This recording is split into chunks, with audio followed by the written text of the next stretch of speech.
آندھرا پردیش اور اڈیشہ کی سرحد پر کورہی گنڈی گاؤں میں ماؤ نوازوں کے ہتھیاروں کا بڑا ذخیرہ ضبط کیا گیا۔ حال ہی میں بنائی گئی COB نے یہ ذخیرہ ایک آپریشن کے دوران ضبط کیا۔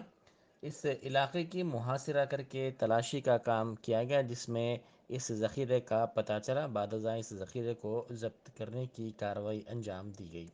توقع کی جا رہی ہے کہ سیکورٹی فورسز اس مسئلے سے نمٹنے میں اہم رول ادا کریں گے۔